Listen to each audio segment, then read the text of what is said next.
The chapter that we are studying now in The Life Divine, the evolution of the spiritual man, is describing how the spiritual consciousness in the mentalized human being emerges out of the mind and comes into its own and goes through stages of evolution. Exactly as the mind consciousness emerged out of the animal, first came into its own, and then developed itself to create a sophisticated and complex mental life. Exactly as life itself emerged out of matter, came into its own as a separate power, organizing itself, and then developed more and more complex parts and expressions of itself. So what we are seeing is only one more step in a progressive evolution. But this one more step we saw is not another step after which there is to be another. Because the spirit emerging is also the origin out of which mind came. And even as mind was the originator of the life energy, which was the originator of the material world. And so the involution by which the material world emerged, was created, is also the track along which the evolution now goes back and completes its journey with spirit. And this is extremely important to recognize, because as long as there were some intermediate steps, each intermediate step emerging brought a new capacity, but its power was intermediate. But when spirit is emerging, its power is not intermediate, its power is original. And therefore, when it emerges, what it reveals is far greater than what mind could create as emerging from life, or life could create as emerging from matter. Not only it's far greater, its power turning back on mind, on life, on matter, is also original, undiluted, not intermediate, but decisive and final in whatever it chooses to do. Unlike our mental experience, as we grow into mind awareness, as we develop our powers of intellect, we can turn back on our life instincts and say, I want to change this. I have a tendency to get angry or jealous, and I want to change this, and I start working on it, and it's difficult. I have to struggle, I have to insist, I have to persist, and then gradually something changes, and then if I let it go, it tends to slide back into its old habit, and I have to keep persisting. Because the power of mind over life is not complete. Mind is not free of life, it is still half bound and dependent on life. Even as it wants to override the body and say, well, why should I eat? Why should I sleep? I want to keep doing my work. It cannot. Because life itself is dependent on the body and on matter to such a degree that the body can say, okay, if you don't cooperate, I shut you down and you collapse. Mind has a limited power, but spirit emergent from mind, as it continues to come into its own, has all power, can actually turn upon mind and say, I will not be limited by this, nor by life, nor even by matter. And not only it can develop its own freedom utterly, but also impose its freedom and its free choice and reshape mind and life and body utterly. So this transition is of such great importance. It's not one more step of an old series. It is literally the beginning of a whole new possibility of the original power of creative power of the spirit revealing itself in a body which is living, in a mind which is conscious, and through which it can reveal as freely and as completely as it revealed itself in forming the universe. with the same power that creates the universe now available in a focal point of an individual mind, life and body. What can it do? Rather, what can't it do? That's the point that we are at. In the discussions last time, Sri Aurobindo gave us some pretty detailed and compelling evidence to show you that although spirit emerges out of mind, it is not made of just another type of mental experience. You see, our mind has emerged in life, which has emerged in body. So it feels to our mind as if I am a product of my life and of my body.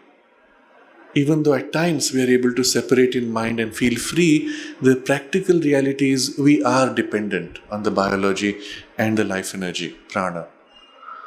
And so it feels as if mind is only a special operation of the biology and life force. But always we discover that what is emergent was already present inside. You recall the example Sri Aurobindo gives us. It looks as if lightning emerges from the cloud and the water vapor. But if you go deeper, you find the electricity of lightning was always present inside. Because it was present, it could emerge. So in the same way, in the first emergence of the spiritual consciousness, it may feel as if it is only a special functioning, a higher functioning of the mind, but it is possible to emerge because it was already and always secretly working through the mind from behind. This is the discussion we had last time. And the emergence is something so important. What then is this emergence going to be like? And so he places before us two questions. The first question is,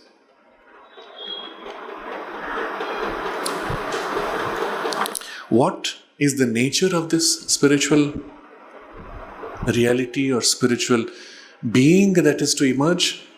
And second, what is the method and the process by which this spiritual emergence is going to take place out of mind? Now, both questions are so critical because, first, it is easy to confuse the spiritual with the mind or some refined experience of mind. So, to distinguish them is important. And so, as a first step in what we will read today, Sri Aurobindo will distinctly separate out and show you what that is like when it separates and comes into its own. Then subsequently, which will probably be the discussion in the next few sessions, we will see how and by what process and method this separation is going to take place. And recognizing this, we will be able to consciously participate in it, even assist in it, and thereby speed up that emergence of the spiritual consciousness that is already within us, waiting to come out. So first step, Sri Aurobindo writes, it is true again that it is difficult for man's mind to distinguish entirely the soul or self or any spiritual element in him from the mental and vital formation in which it makes its appearance. But that is only so long as the emergence is not complete.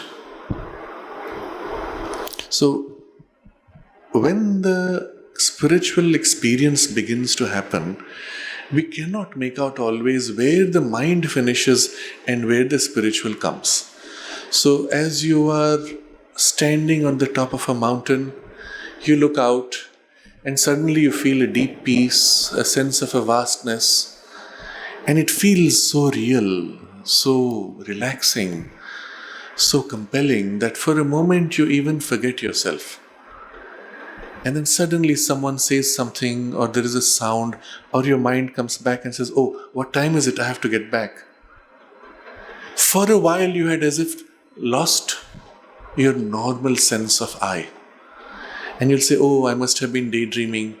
Oh, it was so peaceful, I felt so good. But you do not recognize that perhaps you touched something which is not just a refined or relaxed or wider condition of your mind. Because it feels as if it was your own mind that became relaxed and free and wide. But was it something different? You cannot be sure. Or you say, whenever I sit in my garden and look out and I forget everything else, I feel as if I'm connected with all the plants and all the animals or birds. Sometimes even it feels as if I'm just part of one big universe and maybe I'm never separate, or even I forget myself. There is only this beautiful universe. And again, it feels as if you are just broadened out in your emotional or sentimental or life energy experience, a oneness of the prana of life which fills everything. And perhaps not recognizing that there was a part of it which was fundamentally different. So it's difficult to make this distinction, but he says that is only so long as the emergence of the spiritual element is not complete. When it becomes complete, it becomes so distinct that you cannot make that error. He gives the example. In the animal, mind is not quite distinct from its own life matrix and life matter. Its movements are so involved in the life movements that it cannot detach from them, cannot stand separate and observe them. But in man, mind has become separate. So compare ourselves with the problem of any animal, even a pet animal, especially compare with animals that you know closely, and generally with dogs, one has that experience, or with cats. Anyone who has spent a little time with pets, you recognize immediately that they have an intelligence, they have a complex intelligence sometimes, but the intelligence is as if so tightly bound into their pattern of behavior, so tightly fixated on their instinctive drives of food, survival, fun, that you do not see it operating like in a child who says, "What's happening? Why is this?" It's only directed to, how can I manage that which I want? In fact, this is the case for quite a large part of humanity which is still living in a half animal consciousness. What do you use your intelligence for? How to make my life more comfortable? How to grab more to fulfill my desires? How to dominate or possess, or whatever the instinct is pushing you to do, how to make it more effective? There's a book called How to Make Friends and Influence People. And the whole objective of that book is, how can you get them to like you so that you can get out of them what you want? The whole orientation is for yourself. You could just as well have taken a step, and this is what you will see in some of the religions, where, as in the Buddhist practice of loving kindness, you just want to be kind and loving to the world or to all beings for the sake of it, not for what you get out of it.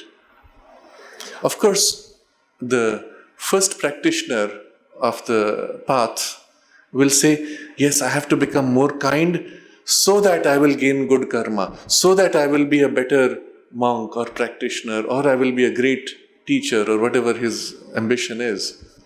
So you try to be good so that you can fulfill, again, your personal desire.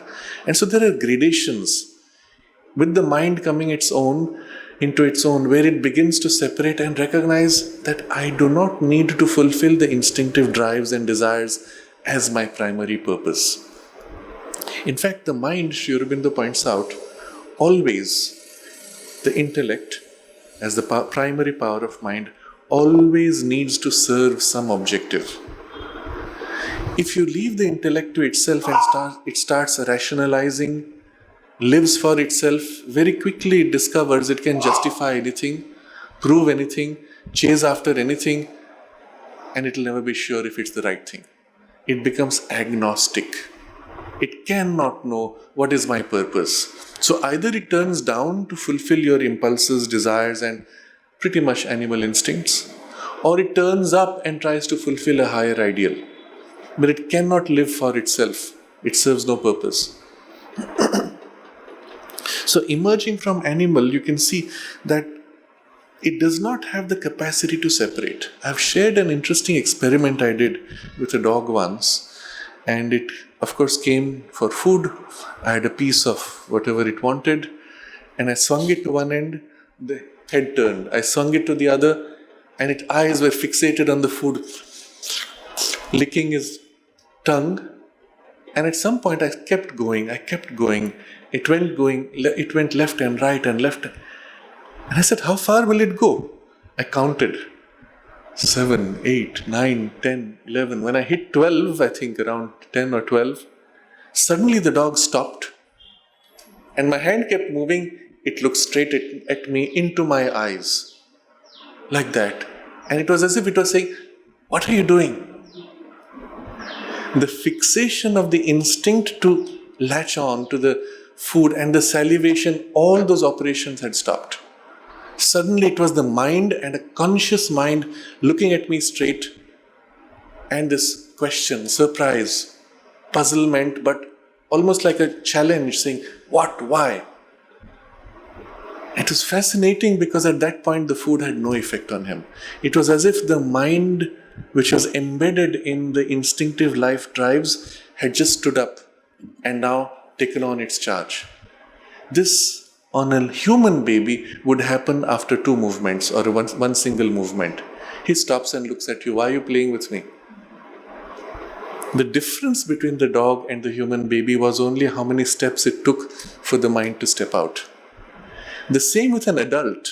The moment I hold what he wants, okay, now it's not a lollipop which I would use with a child, but the adult, maybe it's a little diamond or some precious object which is attractive to him. I move it back as he takes it. Instantly he stops and looks at you. Are you going to play a game with me? Instantly. But what happened? Till then he was driven by his instinct. The moment it went outside the domain of instinct, he didn't know how to manage. The mind picked up and separated itself. And after that, when I finally gave it back to the dog, it went back, but it was still confused because now it was not dog anymore. It was dog with intellect or power of mind separated out. It was a little disoriented. What is this new experience? And I suppose eventually the mind would have settled back into its embedded condition. But what if you trained it repeatedly to pull out that mind impulse? Very quickly you will have a behavior which will not be normal dog. You will literally see it behave like an intelligent, semi-human mind. And this is what happens with many of the more advanced animals. Some of the big gorillas, some of the dolphins, even some of the bigger killer whales and so on, that they quickly come into a kind of a mental consciousness. And after that, you can have such a complex relationship with them and even have a sense of a telepathic contact of a different kind. So all of these are possible, but they are on the borderline in the advanced animals. In the human being, though, we come into our own. And so there, he writes, but in man, mind has become separate. He can become aware of his mental operations as distinct from his life operations. So you can say, I'm thinking, I'm not feeling. But there is a stage where you cannot distinguish the two. You actually feel as if your emotions are your thoughts, or your thoughts are your emotions. Especially when you're agitated, you're passionate, you're confused.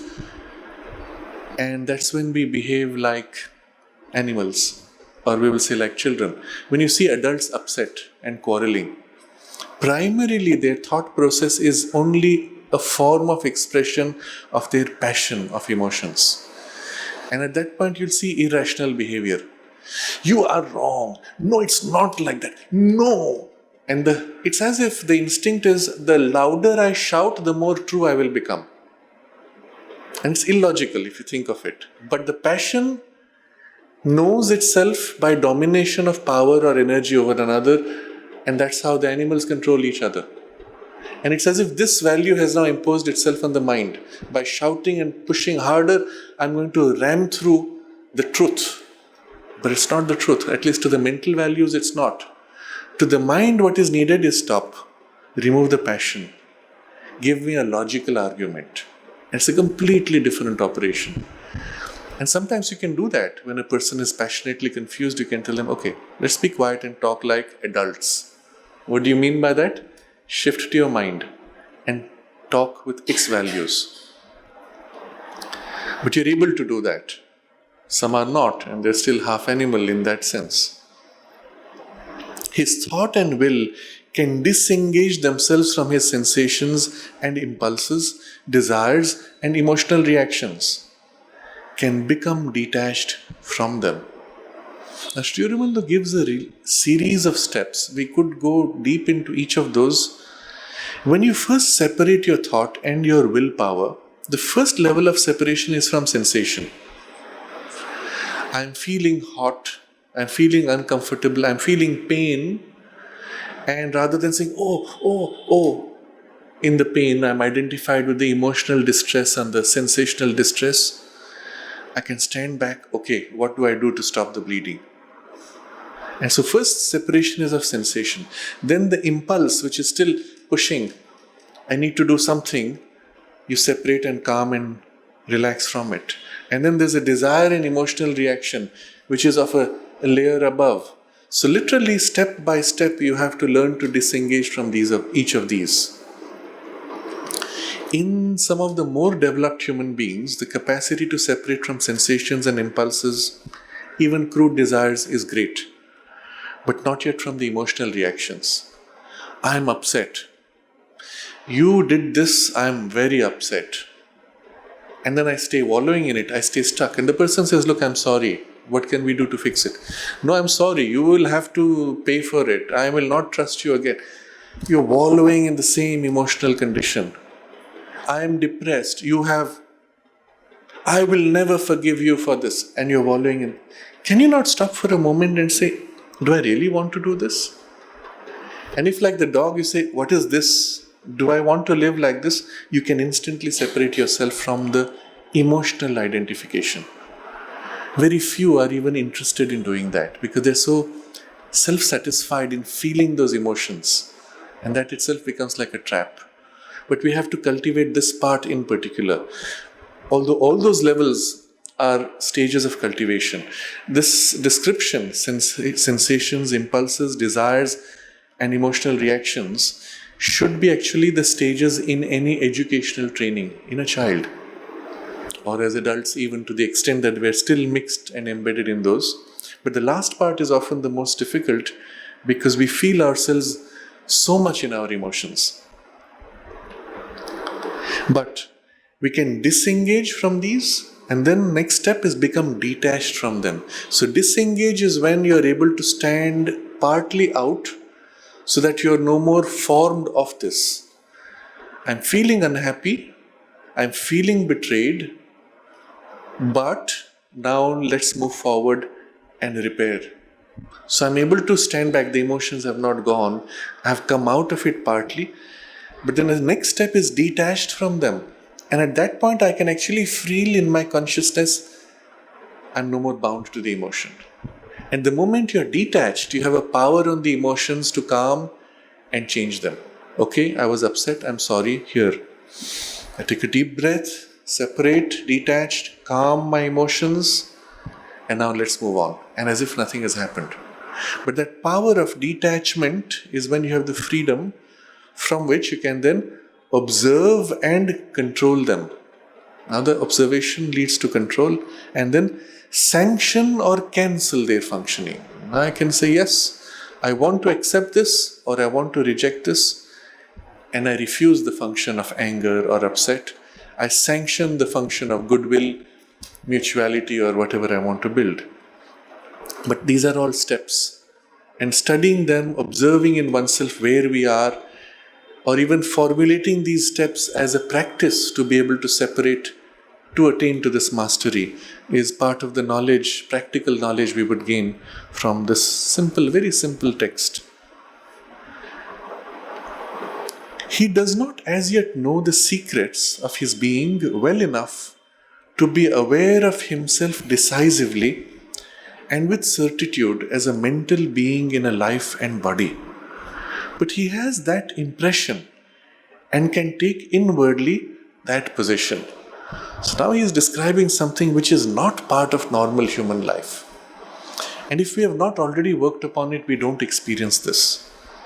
The experience of ourselves as a mental being who is living inside a life, energy body, and a physical body. Have you ever experienced yourself separate as a mental being? Probably not. And he says, for this, what is required? The secrets of his being. He does not as yet know the secrets of his being well enough to be aware of himself. Decisively and with a certitude that you are a mental being. Distinctly you feel, just as you will feel, I have a body. You can even feel, I have emotions. I have a mind. But as a mind, I am a separate being from my emotions and from my body. And not only that, the sense of mind awareness can become so distinct that you know, even if I shed this body, this will continue. That sense, the sense that even this mind is the sense of immortality. At that point you can say, yes, you have become sufficiently separate. But he has that impression, it feels as if, yes, I can stand back. And can take inwardly that position. So somewhere inside us we are able to step back, and as a mental observer you observe your emotions, you observe your sensations and body, and so you have the sense of being separate, but it's not yet a true decisive separation.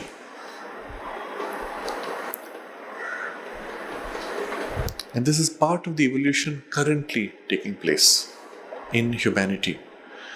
Unfortunately, quite a large part of humanity has chosen not to make this effort and has chosen to slide back into a kind of an emotional, sentimental wallowing, which is now being described as a kind of freedom to do what you want, follow your own desires, and anyway there's no point to it, or whatever logical justification you may give to it.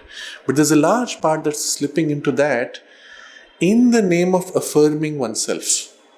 And it would be an error. It would be a better step to affirm yourself as a conscious mental awareness than identify with an emotional, sentimental identity and say, this is my affirmation.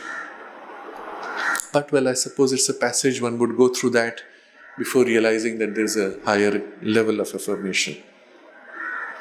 But Sri Aurobindo compares these steps of emergence of mind with the emergence of the spirit within us. So too at first, soul in man does not appear as something quite distinct from mind and from mentalized life. Its movements are involved in the mind movement. Its operations seem to be mental and emotional activities. So one example is when you start thinking deeply, and then you begin to feel, no, there has to be a deeper sense of purpose. There has to be something higher, more meaningful. And in your mind, you have the conviction of it. And that's actually a reflection of a spiritual consciousness inside your mind. Or that experience on the top of the mountain is the reflection of the spiritual consciousness, or perhaps even a first emergence of it in the mind. But you still feel it as a mental experience. Or somewhere in the heart you feel spontaneously a quiet joy, deep joy, or a sense of love welling up towards everything or everyone. And so it feels as if my heart, my emotions are feeling it. It's my emotion that flows. Not realizing that it is in fact something deeper which is not emotional, but it's now still heavily mixed with emotions. So it seems as if mental and emotional activities. The mental human being is not aware of a soul in him standing back from the mind and life and body, detaching itself, seeing and controlling and molding their action and formation. Exactly as happened with the mind, you can have this movement of detaching, and from the detached poise, you can actually see your mind, life, body as separate operations that you have, but you are not them.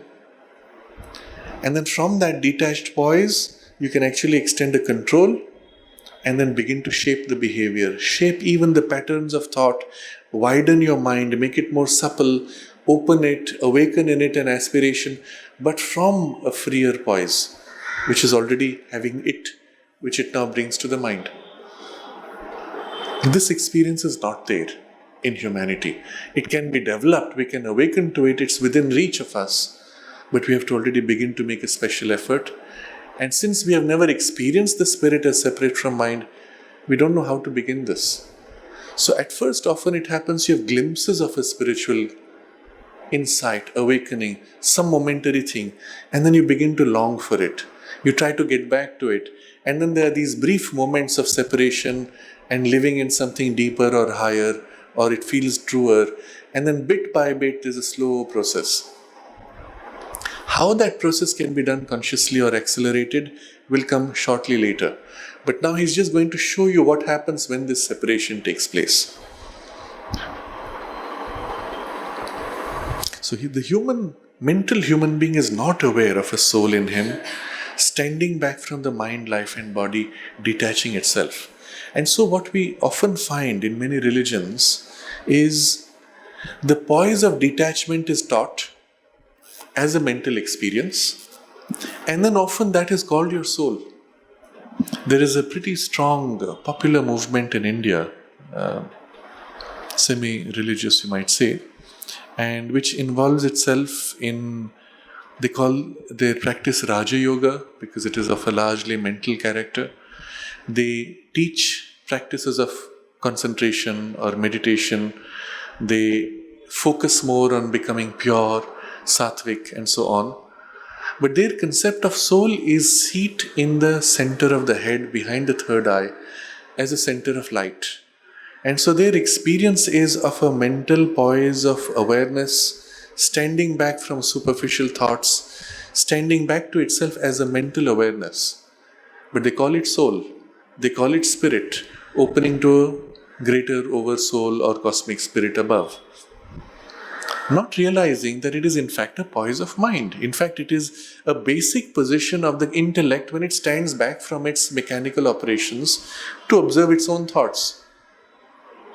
And so, a mental poise sufficiently detached is erroneously identified with the true nature of the detachment, which would be of the soul that stands back from the mind itself as a thing.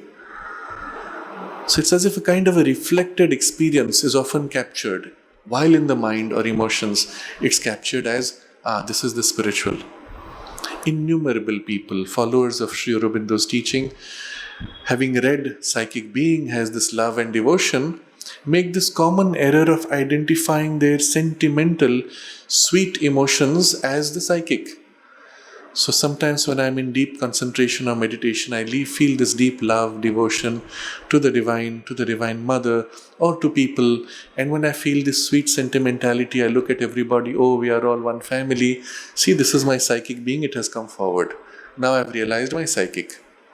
And in fact, they have declared, there are people here who have declared that and said, I've reached my psychic now, it's over. Now I've moved to something else. There was another man, of course. This is more easy to, not so difficult to distinguish because you're still in an emotional, sentimental space, which is very pure and extremely satisfying to itself, but it's still emotions. It has not stepped out of the emotional and mental complex into a true spiritual consciousness. There used to be another man in the ashram who declared that he had attained to universal consciousness. And what was his way of expressing it? He would stand outside the door of his house. Anybody passing by, he would say, oh, how are you? Pat them on the back and give them a big hug. And he did that with anybody who would become his victim. People began to avoid him. But he thought that was his experience of universal consciousness, because now I'm friendly with everybody. It doesn't matter who you are, what you are, I'm going to hug you. Not realizing, of course, this is a very crude form of self-deception. So it's obvious we can laugh at it. But the other forms are much more difficult to recognize. Until one has decisively an experience of something which is not mind, not emotions, and yet is and more true, more real, more concrete even in reality than these, one cannot know what the spirit is like. And so, that's not part of our normal range. But as the inner evolution proceeds, this is precisely what can, must, and does happen. It is the long delayed but inevitable next step in our evolutionary destiny. This separation of the spiritual consciousness. First of all, not only becoming aware in itself, but standing back from mind, life and body, then detaching itself, then seeing, controlling and molding their action and formation. All these are 4 steps of the spiritual consciousness emerging. This, he says, is the inevitable next step, long delayed. It should have happened long ago. Why long delayed? If you look at the mess that humanity has put itself in over the last, let's say, 100 years, and I say 100 years because 100 years ago we had not reached the point of ecological collapse. Yes, ecological destruction was there, and a large part of it was the very object of colonization, was to basically go into countries. Any dominant nation would go to a country which it could dominate, subjugate, cut the trees, or take its, what they call natural resources, materials, for its industries, for its comforts. So that process had started pretty much, let's say, last few hundred years. But the power of the mind and its knowledge of science has greatly amplified and speeded up this, to a degree that we have now brought the whole earth to collapse. Life itself has got so poisoned, we are on the brink of collapse of life, including our own life. And yet this irrational, desire-driven mind does not stop to say, I'm going to kill myself, and doesn't recognize that it's going to do that. It's thinking in the short term with the passion of the immediate desire. That's the problem. At the very least, if there was a pure emergence of thinking mind, we would say no. We have to plan for the next 1,000 years at least. We cannot make products which will break down in 3 years, because after 300 years there will be no material left to make products. This is logical. It doesn't require spirituality. But with the same logic, we have exercised the power to dominate another. I will survive, or my species or my community or my nation will survive, but that can be destroyed because it is inferior. That was also a logical conclusion, which is not possible when the spirit emerges. So the emergence of the spirit, he says, is long delayed, because if it had emerged, let's say even 100 years ago, we need not have had all these wars and destructions or the collapse of the earth. All those things could have been avoided. But perhaps long delayed is not just 100 years.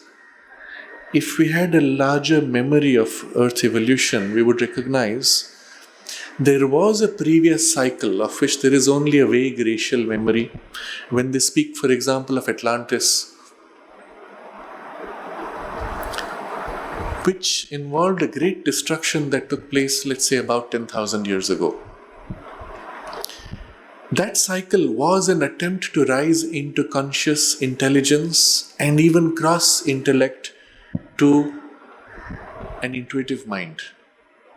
It in fact reached an intuitive mental consciousness. Large parts of Earth were covered by intuitively aware humanity. But the passage through the intellect had not been sufficiently developed. It was incomplete in its power of intellect.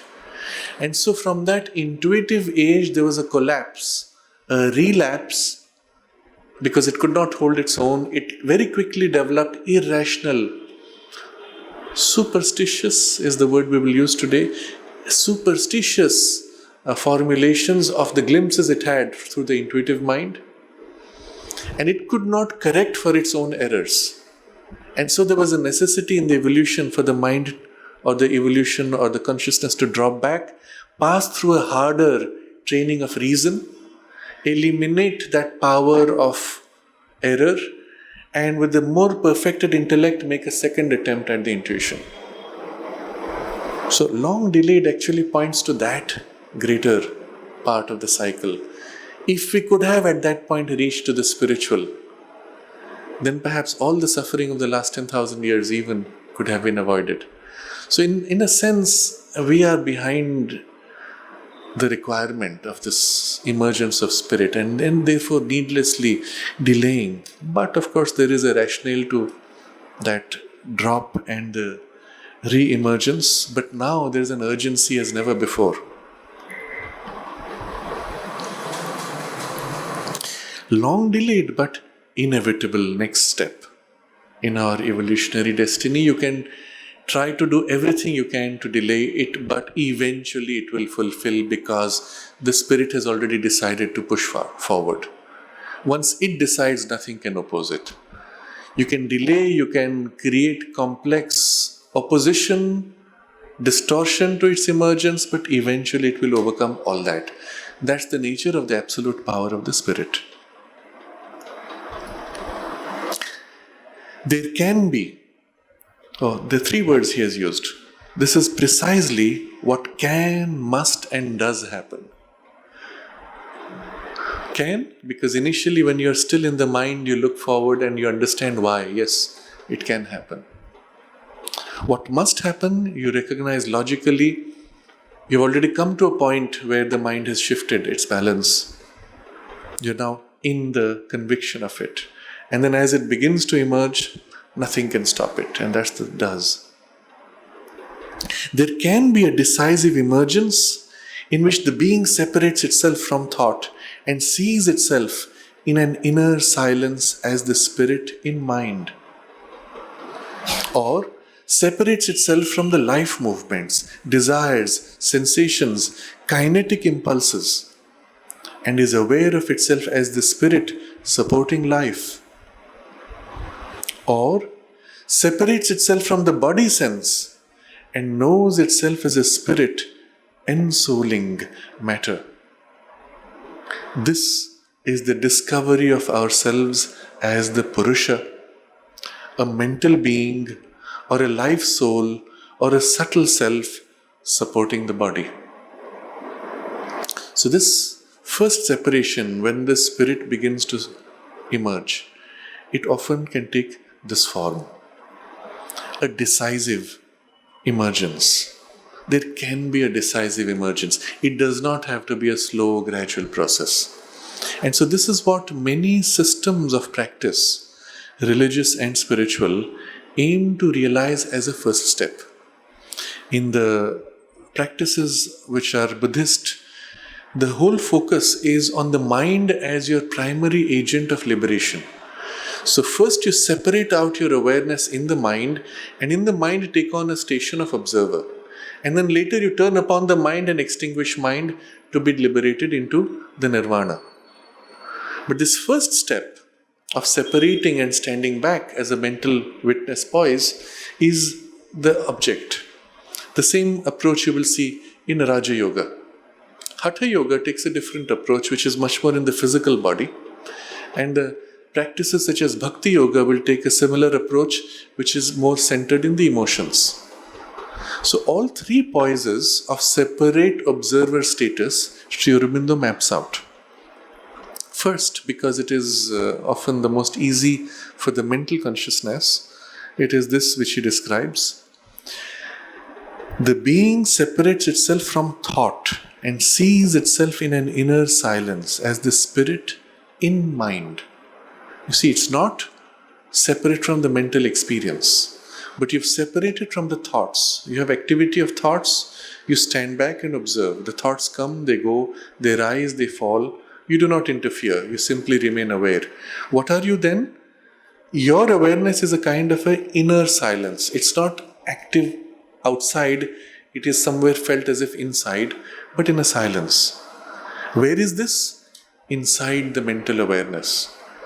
Inside mind space, in which the thoughts come, rise and fall. You are in it, but as a silent spirit aware. Excellent poise for a starting point of something deeper. Second, in the same thing in the emotions, or separates itself from the life movements. You're having experiences of emotions, passions, or sensations, impulses, instincts, and as if something inside you separates from them, saying, I'm none of these. And you stand back and become very quiet in the emotions, and in the emotions you experience yourself as a quiet, supporting energy, still. And so he describes it as supporting life, spirit supporting life, not as a mental awareness, but as this emotional standing back. What is interesting is when you ask somebody to stand back from thoughts, many people tend to take a poise in the mind as a mental awareness standing back, but spontaneously many people tend to take this poise which is in the heart, in the emotional center. And it's interesting to notice that they do not have naturally the poise of mind standing back, and it represents a type in humanity. Sri Aurobindo describes broadly 3 categories of the human type. We mentioned this, I think, the last time or the time before. There is the physical man who lives almost identified in the physical body, and then there is the vital man who lives in the passion and drives of his emotions and vitality, and there's the mental man who lives in the mind awareness as their primary identity.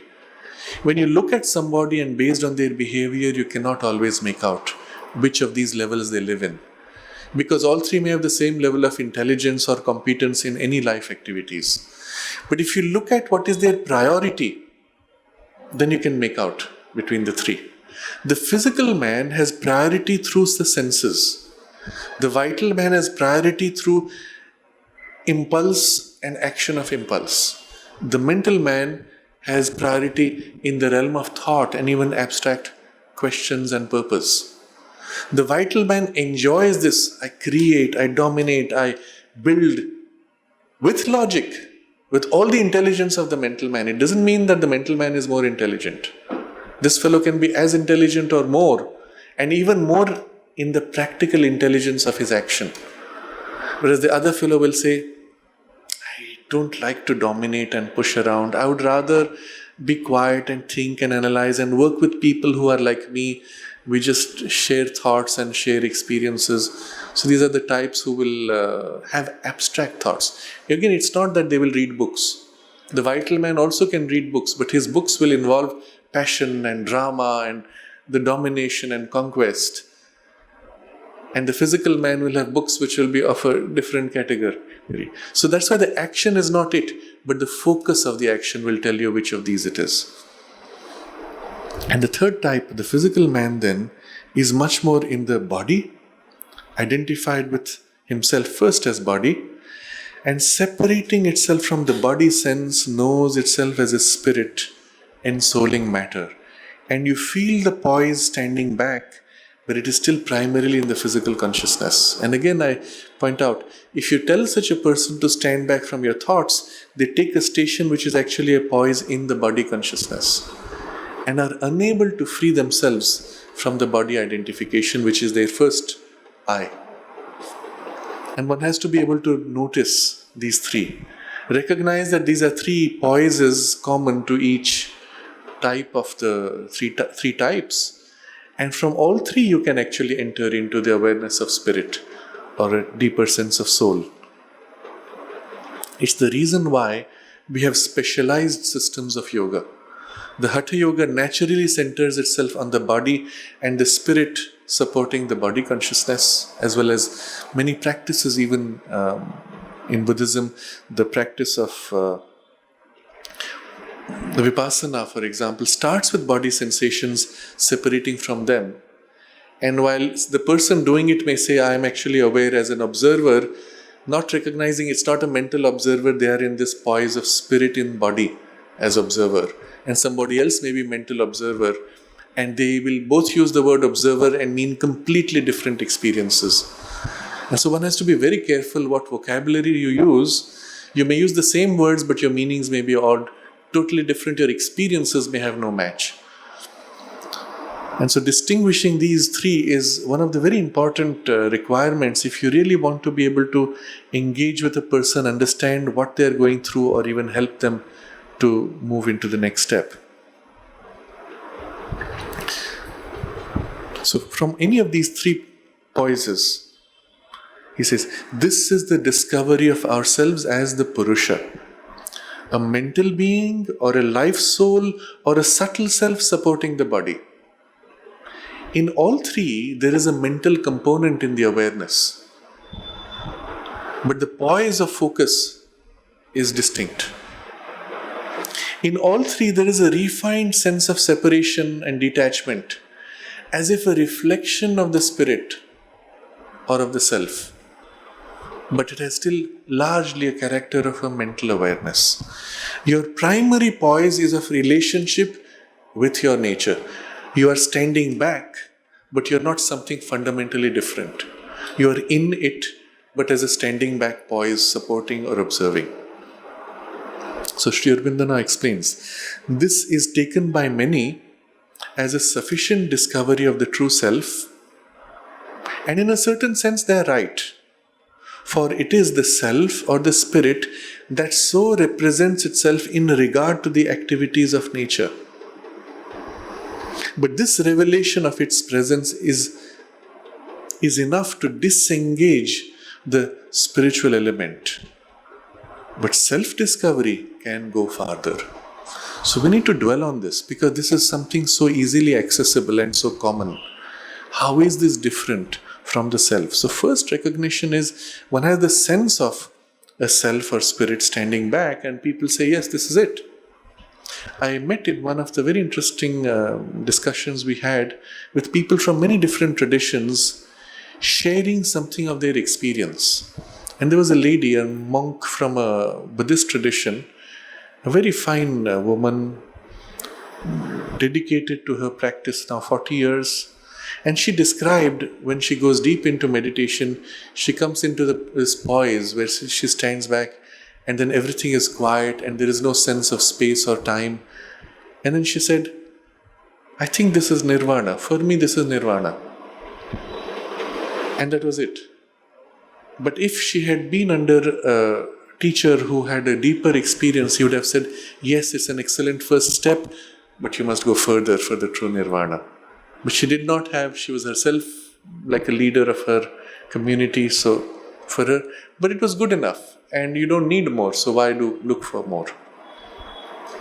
There are equally teachers. One such is very famous, I think based in Canada, with books on the importance of the moment of the now. And his whole focus is living in the moment, in the present, not being concerned with future or past or anything outside. You are here in the now, and the power of the now is his focus. And it stops there. It doesn't go beyond that. And it's a poise of the consciousness like this, stepping back. All he has done over the last 20 or 30 years that he has become a famous author and teacher is highlight this. And interestingly, because he moved to the poise of teaching, his further progress stopped. Had he perhaps paused and said, what more? It might have led to further, deeper possibilities. But now all the time is taken up by what he has. So there are many like this. You will find teachers who pause, and it feels complete enough. I've met people who have declared themselves enlightened. And how did it happen? One day I woke up, and then suddenly I was enlightened. What did it mean? And if you ask them to describe the state, they will say, well, I was just aware that I am not body, I am not my mind, I am not my thoughts. And so I am free, I am liberated. Of course, they thought this was liberation or this was enlightenment based on some description they had read. And what descriptions? Often of this kind, where the teacher says, you're in the moment, in the now, that's it, you're free. What more do you need? Some of them mixed it with Raman Maharshi's teaching. This is what Maharshi says, you are in the self, so I am in the self, there's nothing happening, nothing to be done. Not realizing this is not self, this is only a poise of the mind, maybe standing back, maybe experiencing a freedom, but it's nowhere near self. At best you can say it's a reflection of the self in the status of mind. So the correct term in the yoga will be Manomaya Purusha, the Purusha or self in the mind or in the quality of mental consciousness. That's all it is. And it is at best a first step for the true self. A similar poise in the vital life energy, standing back, we will say Pranamaya Purusha, the Purusha or self of the nature of prana or in the prana consciousness.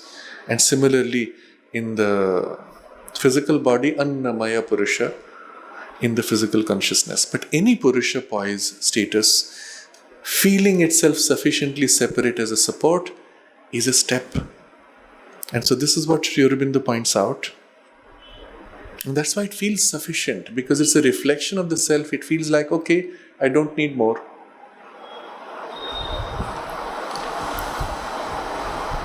So, in a certain sense, they are right. For it is the self or spirit that so represents itself in regard to the activities of nature. And you see, it exists only in relation to the nature movements of the body, emotions, mind. And this is a poise separating. And this revelation of its presence is enough to disengage the spiritual element. And you can see it stops here, it feels spiritual enough, sufficiently disengaged. And it can become quite deep and quite intense when most complete. You may start with something which is almost superficial as a poise, but it can deepen and stop there. But self-discovery can go farther. It can even put aside all relation to form or action of nature. So far from this poise, you're always aware of nature, you're always aware of form, you're inside nature, you're inside its operations of form. But a further step would mean you separate from these also. And if you do not make that effort to separate, you will never get to that deeper poise. It'll just be a deepening of this, an intensifying of this, but remaining stuck in this.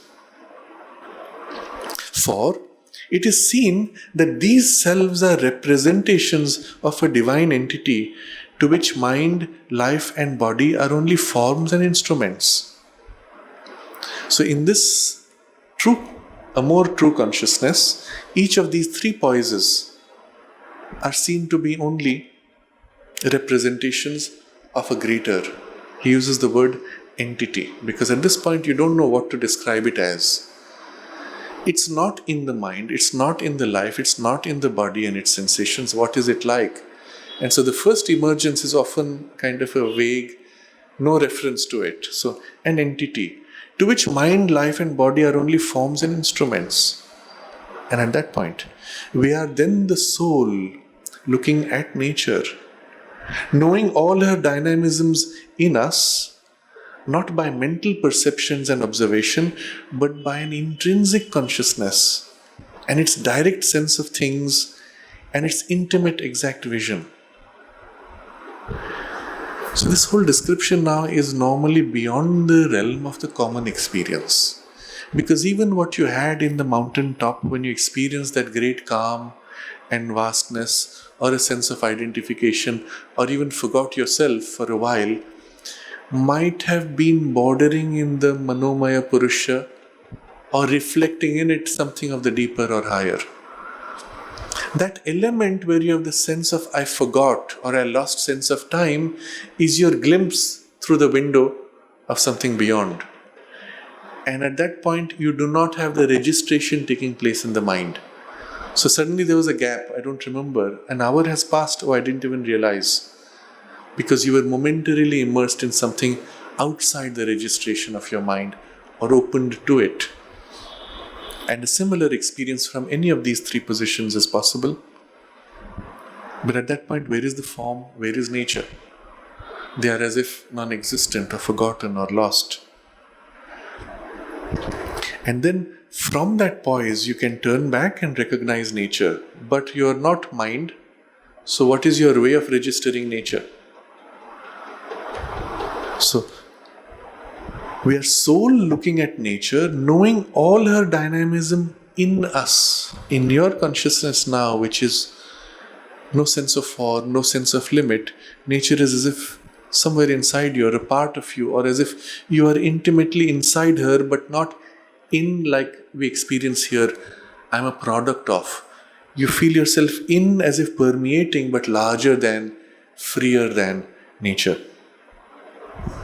Knowing all her dynamisms in us, not by mental perception and observation, but by an intrinsic consciousness and its direct sense of things and its intimate exact vision. So, intrinsic consciousness means there is an awareness which is not like a mental awareness. It feels something more fundamental. And it is so fundamental that it is almost as if it's there in everything. It is already there. But there is no it, there is only I or it, which is everywhere, in everything. And how does it feel? It feels because it feels itself intimately close to everything from inside out. Even as I am free of it, outside it, embracing it. And when it feels things, when it knows things, it feels it with a vividness which is so much more true, so much more real. Intimate, exact vision. Unlike our mind's vision, which is not intimate first, and second, not exact. What does it mean? You observe a flower, you are a mind observing flower. And all you can observe is its appearance and describing of its appearance. You cannot know what the flower feels. And all the time your mind values are clouded by its preconceptions. Oh, this is a faded flower. Oh, that is small. Look at that. That is big. Oh, this is bright colors. This is more beautiful. These are mental values you have imposed. Rather, the more intrinsic vision is intimate. You feel the flower and as if you feel it as if a part of yourself, or you feel yourself in it, or it is as vividly felt as you feel yourself to be. Intimate from inside. And then an exact vision, because you can feel this little flower is so beautiful, so complete, so true, as much as that flower. And the faded flower has as much value as that bright colored flower. They're different, they're unique, they're complete, so rich in themselves. And so it is a true vision the way the divine would see it. At least you're beginning to approach that. In the direct sense of things, I don't have to stop and think about it. I turn and I know and feel. Able, therefore, by its emergence, as this consciousness begins to dawn in us, able, therefore, by its emergence, to put a close control on our nature and change it. Now, unlike the mental consciousness which turns to the emotions and says, oh, I have emotions and now I have to put my will on my emotions and change them, this consciousness feels itself equally as in the flower, in your emotions, in your thoughts, equally present. And it, because from inside it is a close control. When I choose to quiet myself from there, it's like as if I relax my awareness or choose to will, and all the emotions and thoughts become quiet, effortlessly. So to put a close control on our nature, and from there also to change. The close control is because I'm as if inside the thing and I can just relax. So an analogy, because we need something to understand what this is like, is when in your mind awareness you become conscious of your emotions, and from a poise of complete freedom in mind you can relax the emotions and choose to dissolve the anger that you have. I've got upset and I say I don't want to get upset. What do? You become aware of the emotions of upset. In it, your mind awareness, which is calm and quiet, you infuse and then relax. And just as you would relax your body, you relax your emotions, relax your thoughts, and there you are. But you still had to make an effort, because your mind had to engage with the emotions, permeate, fill the emotions, and will the relaxation into it. Whereas this already is there, and simply choosing, everything begins to settle and fall into place. So the power that the true spirit has on mind, life, and even body is so much greater, because so much more intimate, because it's acting from inside out rather than imposing from outside in. And this is the reason why the more the influence of the spirit can grow in us, whether from within as the psychic seat putting its influence, or from above as the settling presence that fills, the more it fills and takes charge, the more quickly, rapidly, and almost effortlessly it feels as if the changes can begin to take place, and of an even radical change of your personality and nature. He continues this description, what happens when this deeper influence acts. When there is a complete silence in the being, either a stillness of the whole being,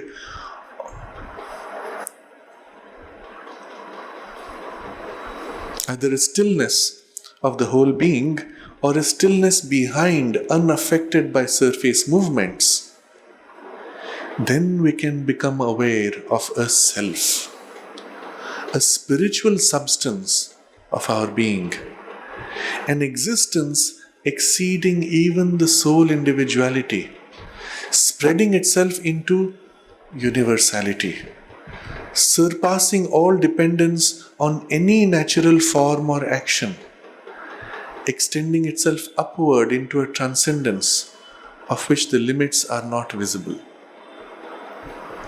Now, this is the last step from the earlier poise, where you have this soul looking at nature from a deeper grade of awareness.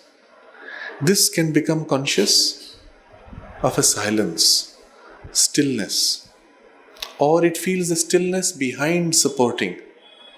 And at that point, as if you're leaning into something which is deep, still, silence, peace, whatever form in which we enter in relation with the self.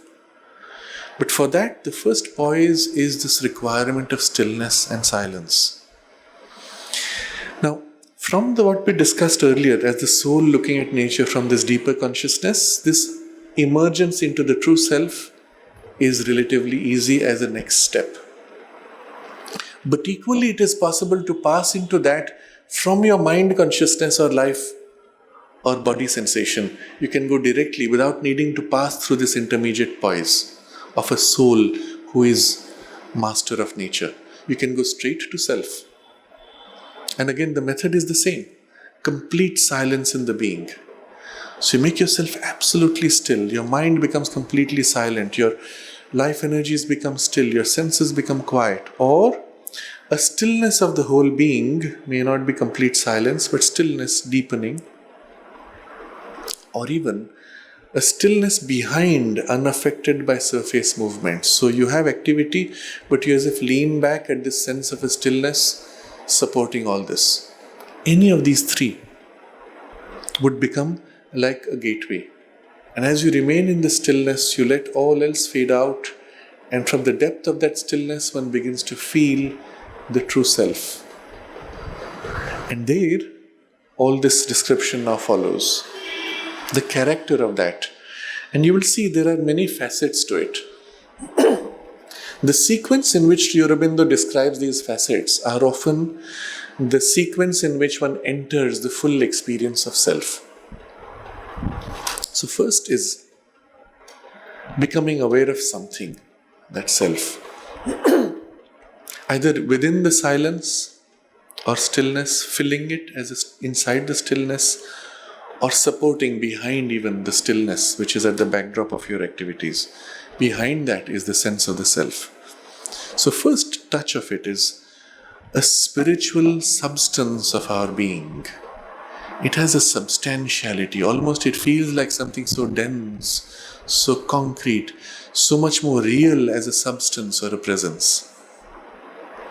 And when that begins to settle, it begins as if to invade you, fill you, or surround you, or you feel it around you or within you. It is the first experience as if a tangible contact of the presence. Very often people have this experience. They go into a certain place and then suddenly it's as if a deep peace settles. And you feel as if the peace itself has a tangibility. It is so real, so concrete, living, more dense than what objects that you can touch. And that's your first contact, first glimpse of this substantiality of spirit, spiritual substance of our being. We are that. It is us. That's our reality. As you deepen an existence exceeding even the soul individuality, where earlier you stood back as the soul in relation to nature, filling, surrounding everything. This is now as if exceeding the individuality and therefore widening out, as if opening out to spreading itself into universality.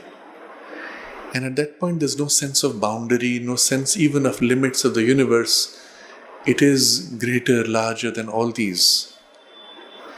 And then as you remain immersed in it, a further dimension emerges. surpassing all dependence on any natural form or action.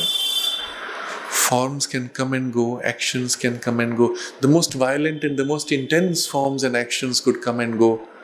It is unaffected, it depends on nothing, it is beyond them all. If anything, it originates them or supports and permits their play. So, surpassing all dependence on any natural form or action, and any means including even the whole universe could blow out, fall apart, or rebuild itself anew and go through cycles, but this is unaffected. Such is the depth and vastness and intensity of its freedom. And then a last dimension, extending itself upward into a transcendence of which the limits are not visible. It's often at this point, before this transcendence has taken place, that again it's tempting to stop, because so overwhelming and complete as experience of self that you'll say, I have reached the self, this is it. And you can live in it. You can live detached from the whole world, you can engage in the whole world and still be free in all your engagements, unaffected, undisturbed, and live in this kind of a consciousness, or hold it as the backdrop as you are immersed in activity, and you will say, I've reached the self. And still it is not it. Because there's a further dimension of the self, which is this transcendence. It as if extends beyond, and there's a sense of its extending beyond space, beyond time, beyond anything which could qualify it, even as experience of self. And it is merging into that and taking that to complete transcendence, which would be the fullness of the true experience of self, or its liberation, or its status as transcendent. Having had that, you can then re-embrace these other poises of self, now entering world or embracing world, and then entering and engaging and so on. But the transcendence will be, and there's no description to that because it exceeds all formulation. It is these liberations of the spiritual part in us which are the decisive steps of the spiritual evolution in nature. Now, you can see he has described so many stages. All these will follow, one after another. We could stop at any of them and say, at least for this lifetime, this is great. We can conceive of humanity pausing at any of these stages in its spiritual evolution, and a large part of humanity saying, this is it. There is nothing more, or we don't need anything more. Even as some may continue always at the edge of the further deepening of the spiritual part in us, liberations of the spiritual part in us. Who is experiencing this? Not your mind. Because you cannot say mind got into spirit. Mind remains mind. But the spirit within you, which was so far concealed in your mind, or hiding in your emotions, or even in your physical body as a support, it is that part which was hidden, indistinguishable right now, which has separated itself, stood back as the soul supporting and embracing on 3 levels, and then standing back as an essential soul or self supporting, and then opening out to its own universal self and its transcendence. It has now not only separated itself, not only come into its own, but fully recovered its true character of spirit. Now you observe, at each of these steps, when it turns back upon mind, life and body, it will be with a far greater power. Not only far greater freedom, but also far greater power. Because the more it deepens into its universality and transcendence particularly, it is at the originating power that bursts out the whole universe. And that power to literally create matter, to create the worlds of mind and life and matter. That power it now engages as it turns not only upon the world, but especially upon your individual mind, life and body. And so what can it do as it turns to your mind? It says, oh, your mind is so narrow. I live in a consciousness which is universal. Can I not make my mind more free and wide and share in my universality? Can I not open my narrow life energies and bring into them the wideness? And maybe even in the physical body, the form of your body is limited, but the consciousness of your body can experience this wide freedom and even experience itself one with the universe. And even its senses, instead of stopping at the first appearance of the color and form of the flower and judging it, the senses can enter into the true perception, or at least approach the true perception the way the self sees and experiences the flower. So when this possibility comes into you now, that's when the true evolution is really taking place. So far it was the spirit emerging to recover its own freedom and assert its spiritual being. But it has not yet taken an evolutionary step in the same way as mind coming into its own must turn upon life and body and reshape them in its terms. So this is what Sri Aurobindo describes now. It is only through these decisive movements that the true character of the evolution becomes evident. For till then there are only preparatory movements. So he's saying very carefully, you have to always stop with nuances of Sri Aurobindo's words and question. He doesn't say it is with these decisive movements that the true character of the spiritual evolution becomes evident. Of course, that is implied because he's talking about the spiritual evolution. But the suggestion is that it is only at this point that you truly understand what this whole evolution was about. Of course, the spiritual evolution, but also the larger evolutionary purpose. Because if you stop at the world as it is now and you say, what a miserable world, what a terrible suffering. And if you follow the conviction which the Buddha had, everywhere you look, you will see only suffering. And you will not find a joy which is pure without the suffering. So you can say suffering is more powerful than the joy because it can assert itself even on the joy. But if you look more deeply, you will find the suffering is only a passage through which the joy is trying to come into its own and has not yet found its mastery and real freedom. And then the whole picture could change. You will not see suffering everywhere. You will see joy everywhere trying to emerge out of incapacity and limitation. And suffering is only passage through which the joy comes out to become truly free and impose itself or its freedom. But it cannot, because the joy is still belonging to a limited power of life energy or mind. But now when the spirit comes out with its full power, it completes what was being attempted by the emotions and thought and can bring the true joy now, and suddenly the suffering is no more of relevance. It is superseded by a greater power for which suffering was a phase of emergence. And now in the big picture you see, yes, this is worth it. Sri Aurobindo reminds us, he says, all this billions of years of struggle and suffering, or darkness and incapacity and all the rest we have been through, billions of years of struggle, all this can be justified only if what has to follow will be so great that even so many billion years of struggle is worth it for it. And that gives you a sense of what the spiritual life will be like. What the spiritual manifestation, when it comes into its own and takes full charge and reshapes the universe, what that will be like. It has to be so wonderful that all this suffering is nothing compared to it and totally worth it. And the soul will say, yes, I will go through a billion years of struggle for this. And happily you would enter through that passage. So what can something so wonderful be like? Of course, that is not the immediate discussion, but simply put, the realm of the experience of the Satchidananda, fully manifested in matter, and being able to create therefore a world which is not belonging to the Satchidananda, a world of form, a world in which through limits infinite bliss can pour out and express itself in unendingly infinite diverse variations and possibilities of play.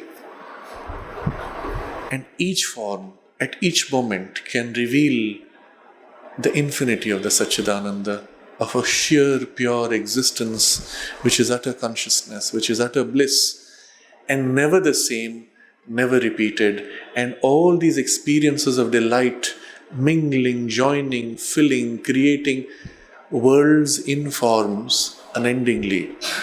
Maybe that is a glimpse of what might be possible. But obviously, that's all the monkey can conceive of the human power of thought, isn't it? And that's how our mind can conceive of the nature of the spiritual creative power.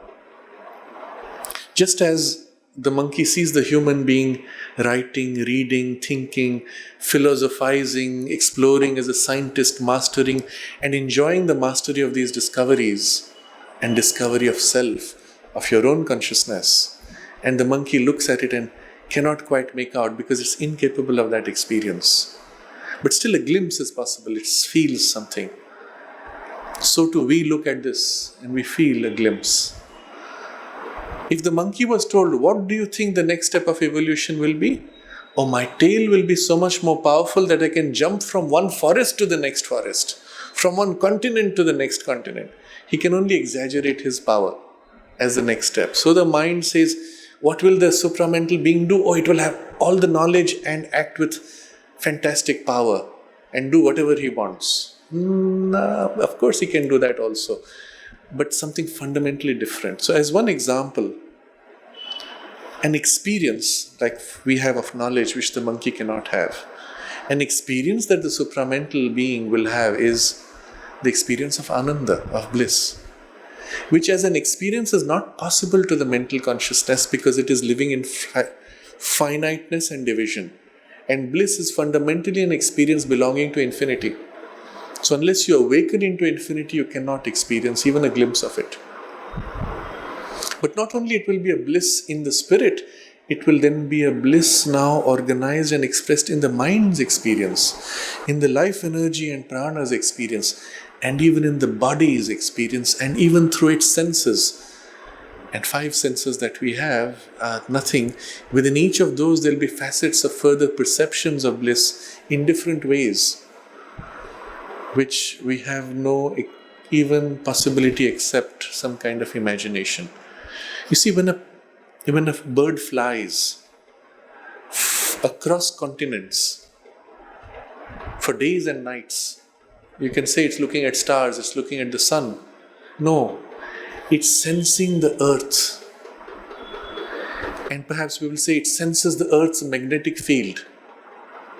No, it's not just magnetic field, it's sensing its place in the earth somehow, somewhere. And maybe the magnetic field and the sun and the stars are its way of feeling where it is and which direction it has to go. But it has a sense of being somehow in relation to the whole earth. Otherwise it cannot go literally from the northern hemisphere to the southern hemisphere, continuously flying at such a great height where there are no reference points. It feels it. If a bird can do that, a human being should be able to do it. And if a human being can do that, what will the spiritual consciousness experience it as? It will not only feel the whole earth, it will feel earth as a conscious living being. It will feel earth in relation to the whole solar system and the galaxy and the universe. And the whole universe as a conscious living being. And the nature of that conscious awareness will be not your mental awareness, but the bliss, intrinsic, direct, intimate, exact sense and vision of the whole universe in its fullness, where every tiny grain of sand will be visible and aware in your consciousness as vividly as we feel I am conscious. And the delight of each of those particles or grains of sands or whirling galaxies, and not only in the sense of the totality of the universe as a conscious being, but the sense of the totality of the sense of time unfolding, past, present and future included. And in the midst of this totality of its play, of bliss, it will concentrate this one focal point that I am in the body and act. A single movement to lift a spoon, to eat food if you want. But the whole universe as if participating in the delight of this. And its enjoyment shared in the whole universe or as if the whole universe is present in this enjoyment. Some sense we have, oh yes, this could be a glimpse of it. And yet it's still the monkey trying to imagine in its higher ranges what the consciousness of mind will be like. So when you look back from this vision of the transcendence of spirit liberated, now living also still in the body, by free choice, it is only through these decisive movements that the true character of the evolution becomes evident. Not only in the big picture of evolution, but now in our smaller picture of this spiritual evolution, the emergence of the spirit within us. As these steps come, we say, this is what the spiritual evolution is like. For till then, there are only preparatory movements, a pressure of the psychic entity on the mind, life and body to develop a true soul action, a pressure of the spirit or self for the liberation from the ego, from the surface ignorance, a turning of the mind and life towards some occult reality. Three directions he is describing, and we will explore this in detail next time. Preliminary experiences, partial formulations of a spiritualized mind, spiritualized life, but no complete change. No probability of an entire unveiling of the soul or self, or a radical transformation of the nature. These are the things which will make it great. When the soul comes fully free, the self comes fully free, nature is radically transformed. That's what we are looking for. But before that, all these are just preliminary, partial, preparatory. And what are those preliminary, partial and preparatory? These are extremely important because these are our gateways. These are our passage for that full awakening.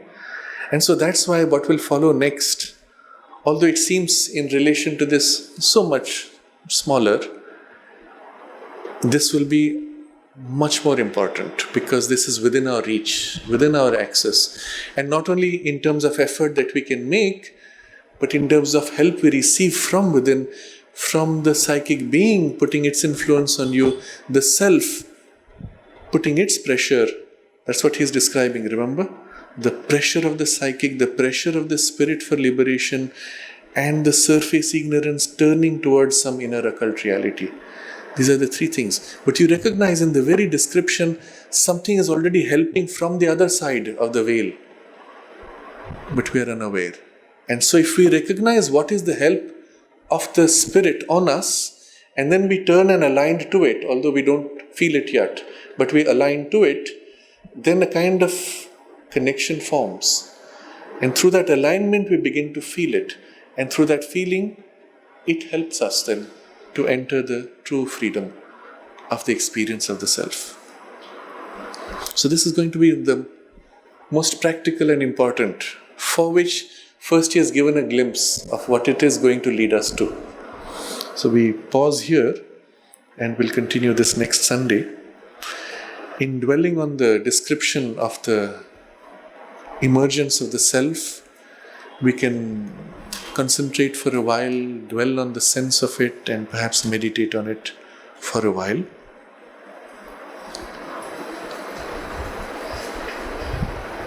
When there is a complete silence in the being, either a stillness of the whole being or a stillness behind, unaffected by surface movements, then we can become aware of a self, a spiritual substance of our being, an existence exceeding even the soul individuality, spreading itself into universality, surpassing all dependence on any natural form or action, extending itself upward into a transcendence of which the limits are not visible. It is these liberations of the spiritual part in us which are the decisive steps of the spiritual evolution in nature.